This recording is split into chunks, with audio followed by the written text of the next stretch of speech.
Hello, नमस्कार दोस्तों। The mister Chauhan podcast में एक बार फिर से आपका स्वागत है। और जैसा कि मैंने बताया था कि मैं अपने दोस्त के साथ पॉडकास्ट शूट करने वाला हूँ, उसके कुछ सवाल है मनी मैनेजमेंट को लेकर। तो हम शुरू करेंगे आज का पॉडकास्ट मिस्टर राहुल जाटव के साथ। आज वो मेरे साथ हैं, यहाँ पर बैठे हुए हैं, मंसूर आए हुए हैं वो। तो राहुल जी, आपका बहुत-बहुत स्वागत है। धन्यवाद सबसे पहले तो। तो सबसे पहले तो आप मुझे अपने बारे में छोटा-सा इंट्रोडक्शन दीजिए कि आप कहाँ से बिलॉन्ग करते हैं, क्या नाम है और क्या आपका प्रोफ़ेशन है? जी, मेरा नाम है राहुल जाटव और मैं रहने वाला हूँ मंदसौर के पास ही संजीत कस्बे के तहत और मैं गवर्नमेंट एम्प्लॉयी हूँ। तो मेरे कुछ सवाल हैं, मुझे पूछने थे, बहुत दिनों से वेट कर रहा था मैं। अच्छा, चलिए शुरू करते हैं सवाल। ठीक है। Where are invest money? पैसा कहाँ इन्वेस्ट करना चाहिए, राइट? तो इसका सिंपल और शॉर्ट में जवाब है, पैसा कहाँ इन्वेस्ट करना चाहिए। वैसे सवाल भी बहुत हार्ड है, सिंपल जवाब तो नहीं है, लेकिन हाँ, पैसा आपको आपकी इनकम के ऊपर डिपेंड करता है कि आप कहाँ इन्वेस्ट करें, ठीक है? पहला चीज़ है कि आपके पास एक ऑप्शन होता है एसआईपी, सिस्टमैटिक इन्वेस्टमेंट प्लान, जहाँ पर आपके पास अगर कम पैसा बच रहा है, 1000, 2000, 3000 कम पैसा बच रहा है और अगर आप वेल्थ बनाना चाहते हैं भविष्य में, है ना? एक अच्छा बड़ा अमाउंट चाहते हैं, तो आप एसआईपी में इन्वेस्ट कीजिए, ठीक है? अगर आपके पास पैसा ज़्यादा है, 10 लाख, 20 लाख, 30 लाख, 40 लाख, 50 लाख का अमाउंट है, तो आप इन्वेस्ट कीजिए प्रॉपर्टी के अंदर, ठीक है? अगर मान लीजिए आपके पास थोड़ा-सा और ज़्यादा है या फिर थोड़ा कम पैसा है, 10 लाख से 5 लाख भी अगर आपके पास है, तो एक अच्छा शेयर बाय कीजिए, अच्छा शेयर के ऊपर स्टडी कीजिए, शेयर मार्केट में अच्छा प उस शेयर को ढूँढिए और उस शेयर में इन्वेस्ट कीजिए। क्योंकि कई बार ऐसे शेयर्स होते हैं, जो कि आपको करोड़पति बना देते हैं, है ना? और उनके डिविडेंड का भी फ़ायदा लीजिए। डिविडेंड क्या होता है कि जो कंपनी, मान लीजिए आपने एक बजाज कंपनी का शेयर बाय किया, कोई शेयर मान लीजिए आज ₹100 हुँ, का है ना? जी। कोई शेयर ₹100 का है और उसको आपने बाय किया और साल में बजाज कंपनी ने बहुत अच्छा प्रॉफिट जनरेट किया। तो वो क्या करेगा, जितने भी शेयर होल्डर्स हैं, उनको एक प्रॉफिट का हिस्सा देगा। मान लीजिए उसने ₹1 दिया, ठीक है? और आपके पास 10,000 शेयर हैं, यानी कि 1 लाख आपने इन्वेस्ट किया, है ना? अगर मान लीजिए आपने 50 लाख का इन्वेस्टमेंट किया हो, तो आपके पास 50,000 शेयर रहेंगे, है ना? तो ₹1 भी अगर आपको डिविडेंड के रूप में ₹1 मिलता है, तो आपको साल का कितना मिल गया? 50,000 रुपए। ठीक है। ठीक है? इसके साथ शेयर की वैल्यू भी बढ़ेगी, क्योंकि अगर वो डिविडेंड दे रही है तो शेयर की वैल्यू भी बढ़ेगी। ₹100 का अगर आपने शेयर बाय किया है तो वो 1 साल के बाद मान लीजिए ₹10 भी बढ़े, तो कितना प्रॉफिट हो गया आपको? 5,000 शेयर हैं, 1 शेयर पे आपको ₹10 का प्रॉफिट हुआ। जी, तो भी शेयर की वैल्यू भी बढ़ी, आपकी वैल्यू वेल्थ भी बढ़ी और बढ़ी, वेल्थ दोनों ही है ना? बढ़ा रहता है। तो आप पहला इन्वेस्टमेंट आप एसआईपी में कीजिए, सेकंड इन्वेस्टमेंट आप प्रॉपर्टी में कीजिए और थर्ड इन्वेस्टमेंट आप शेयर मार्केट में कीजिए, अच्छी स्टडी के साथ। नेक्स्ट कोई सवाल? नेक्स्ट क्वेश्चन मेरा ये है कि हाउ टू मैनेज मनी? पैसों को किस प्रकार से मैनेज किया जाए? जी, देखिए, जब तक मुझे इस चीज़ का नॉलेज नहीं था, तब तक तो मैंने भी बहुत सारी मिस्टेक करी है ना? कि पैसे को किस प्रकार से मैनेज किया जाए। क्योंकि अगर आपके पास पैसा आ रहा है 1 लाख, 2 लाख, तो आपको पैसा मैनेज करना नहीं आया, तो वो सब ज़ीरो हो जाएगा, ठीक है? अगर आप जॉब कर रहे हैं या बिज़नेस कर रहे हैं, दोनों कंडीशन है। अगर आप जॉब कर रहे हैं, तब भी आपके ऊपर ये रूल अप्लाई होता है और बिज़नेस कर रहे हैं, तब भी आपके ऊपर ये रूल अप्लाई होता बिल्कुल होगा। है ना? आपकी इनकम का मान लीजिए आप 1 लाख रुपए आपकी मंथली इनकम है या 10,000 है, जो भी एक्स वाई ज़ेड, ठीक है? आपकी इनकम का 50% पैसा आपकी रोज़मर्रा की ज़रूरतों में खर्च होना चाहिए, जिसमें राशन आ गया, घर खर्च आ गए, है ना?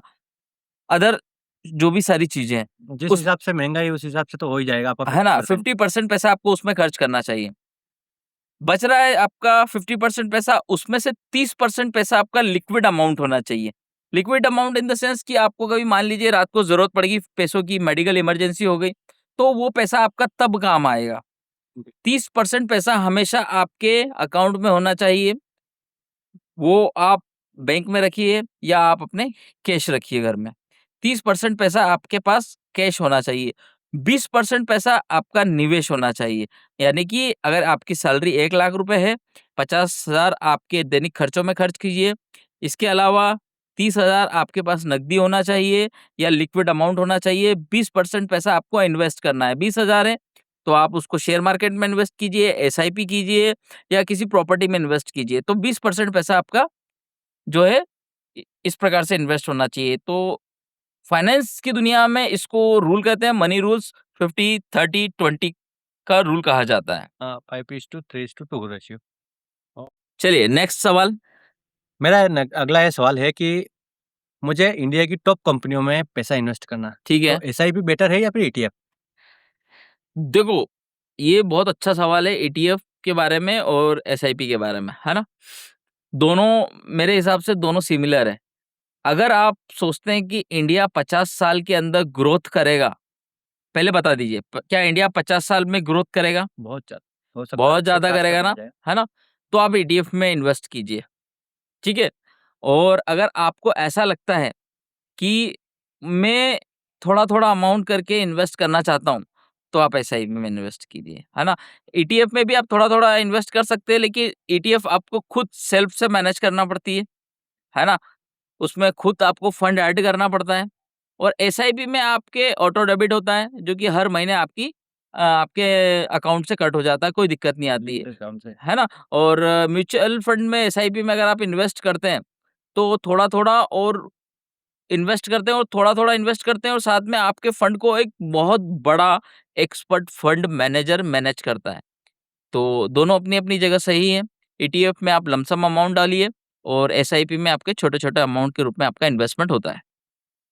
नेक्स्ट सवाल। औ एक और अपने देश में सबसे बड़ी भ्रांति आज भी है, पुराने लोग जो है उनका अलग और अपना अलग रवैया, सोचना अलग-अलग है दोनों का। ठीक है, तो पुराने लोगों का सोचना है कि इन्वेस्ट ओनली अपने को प्रॉपर्टी में करना है ठीक और है। नई यूथ बोलती है कि हमें शेयर मार्केट में इन्वेस्ट करना है। तो इस बीच क्या कहना चाहेंगे इस पर आप? देखो, पुराने लोगों की सोच गलत नहीं है। जो लोग होते हैं, पुराने लोग पुराने समय में शेयर मार्केट में इन्वेस्ट किया हुआ रहता है। मान लीजिए आज किसी भी पुराने व्यक्ति के पास जाएँगे, उनसे पूछो कि यार शेयर मार्केट में इन्वेस्ट करें, तो पता है वो क्या बोलेंगे? सब बर्बाद हो जाएगा। क्यों? क्योंकि उनके किसी ताऊ रिश्तेदार ने इन्वेस्ट किया होगा शेयर मार्केट में, बिना जानकारी के, अधूरी जानकारी के। क्योंकि कहते हैं अधजल गगरी छलकत जाए। सही है। जिनके पास आधा-अधूरा ज्ञान होता है और वो उस चीज़ में चले जाते हैं, तो उनको नुकसान ही होता है और फिर उस फ़ील्ड को छोड़ देते हैं। और दूसरी बड़ी बात है कि वो सारा के सारा फंड एक बार में लगा देते हैं और उसमें भी सबसे बड़ी बात ये है कि उन्होंने इन्वेस्ट नहीं किया होगा, उन्होंने ट्रेडिंग करी होगी, है ना? जिसको हम आज की डेट में ऑप्शन ट्रेडिंग बोलते हैं। तो पुराने लोग प्रॉपर्टी में इन्वेस्ट करते थे, तो वो सबसे सेफ इन्वेस्टमेंट माना जाता है।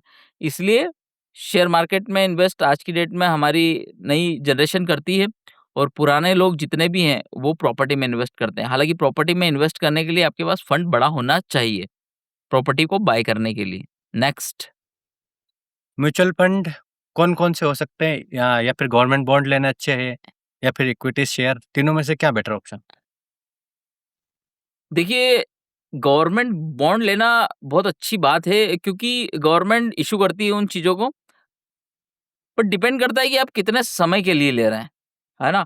शेयर मार्केट में इन्वेस्ट कर रहे हैं आप, तो आपके पास फंड कितना है? देखो, मैं आपको एक छोटा-सा लॉजिक भी बताऊँगा, साथ में एक बेसिक चीज़ भी क्लियर करूँगा।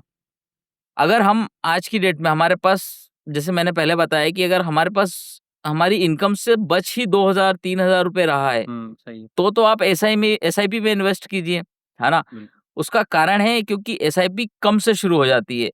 ₹500 से भी शुरू हो जाती है, वीकली भी शुरू हो जाती है, मंथली भी शुरू हो जाती है। तो आप कम पैसा अगर आपके पास है और लॉन्ग टर्म 20 साल, 30 साल, 40 साल के लिए आप इन्वेस्ट करना चाह रहे हैं, क्योंकि एसआईपी वेल्थ बनाती है ना? आज अगर आप ₹2000 बचा के 30 साल के लिए इन्वेस्ट करेंगे, तो आप करोड़पति बन जाएँगे 30 साल, 35 साल बाद, है ना? और प्रॉपर्टी हमें 5 साल, 10 साल में अच्छा रिटर्न दे देती है ना? पर डिपेंड करता है कि प्रॉपर्टी भी अच्छी जगह हमने बाय करी हो। ठीक है, बात है गवर्नमेंट बॉन्ड्स की, तो गवर्नमेंट बॉन्ड्स भी हम लोगों को लेना चाहिए, बट उसके टर्म्स एंड कंडीशंस को हमें अच्छे से पढ़ना चाहिए। तब जाके गवर्नमेंट बॉन्ड्स को हमें बाय करना चाहिए। गवर्नमेंट बॉन्ड्स को बाय करने के पीछे भी कई सारे गवर्नमेंट लॉजिक्स होते हैं उनको समझना चाहिए, उनके बारे में नॉलेज रहे तो ही गवर्नमेंट बॉन्ड्स को हमें बाय करना चाहिए। कोई दिक्कत नहीं, रिटर्न मिलते हैं, सब में मिलता है। नेक्स्ट हाँ, कोई वो सवाल?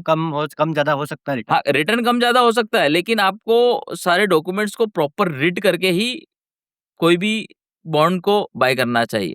अच्छा, फिजिकल गोल्ड और डिजिटल गोल्ड, अगर आप 1 किलो गोल्ड लेना चाहें तो शायद नहीं ले पाओगे, क्योंकि सबके पास इतना पैसा तो है नहीं। ठीक है? तो आपको क्या कोई ऑप्शन है जिसमें हम डिजिटल गोल्ड खरीद सकें? देखो, डिजिटल गोल्ड बाय करने के कई सारे ऑप्शन हैं, है ना? बट गोल्ड में आपको, जैसे फिर मैं आपको बोलूँगा कि गोल्ड हम क्यों बाय करते हैं, है ना? गोल्ड बाय करने का क्या कारण है? देखो, व्यवस्था का जो बेसिक है, जो उसकी नींव है, वो है गोल्ड, है ना? इसके लिए अलग से मैं एक वीडियो ज़रूर बनाऊँगा, लेकिन बेसिक आपको नॉलेज दे देता हूँ कि अगर